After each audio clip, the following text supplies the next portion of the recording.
The deadliest incident of school violence in United States history took place on a Wednesday morning in 1927.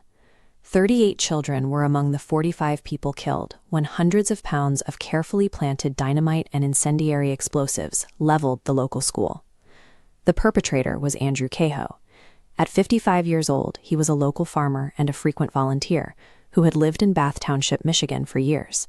He also held a prominent position of civic trust, serving as the treasurer for the very school board he was plotting to destroy. This respected official sat through board meetings and managed the community's finances while systematically wiring the school building for total annihilation in plain sight. In the early 1920s, Bath Township was a small agricultural community.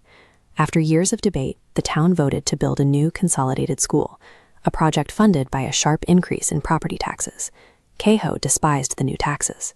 On the school board, he developed a reputation for being notoriously difficult and frugal, fighting nearly every expenditure for necessary equipment and protesting his own property valuation. Psychologists describe Cahoe as an injustice collector, someone who obsessively tracks perceived slights, turning personal misfortunes into a persistent sense of persecution. By 1926, his grievances compounded. His taxes doubled, his farm faced foreclosure, and he suffered a humiliating defeat in the town clerk election. In his own mind, Cahoe was a victim. He believed the community had systematically ruined him, and decided he would be the one to balance the scales.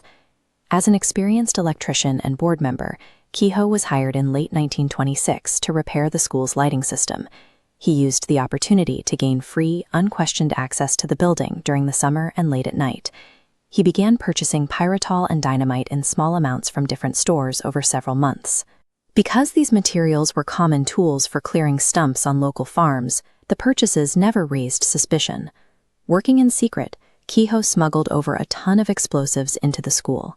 He packed the materials into eaves straw pipes and bamboo rods, hiding them inside the basement ceiling, directly beneath the classroom floorboards.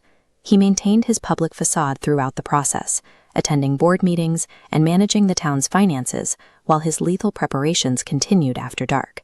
The townspeople unknowingly interacted with a man who was actively building a massive bomb beneath their children's desks. On the morning of May 18, 1927, Cahoe began his attack by detonating his own farmhouse and outbuildings. The fire served as a calculated diversion at 8:45 a.m. As volunteers and first responders rushed toward the farm fire, the hidden explosives detonated under the school's north wing. The explosion collapsed the building into a war zone. Parents arrived to find a scene of pure chaos, clawing through piles of bricks and mortar to reach their children. Half an hour later, Cahoe arrived at the school in a Ford truck he had secretly packed with explosives and metal shrapnel. Cahoe summoned the school superintendent to his vehicle and detonated the truck.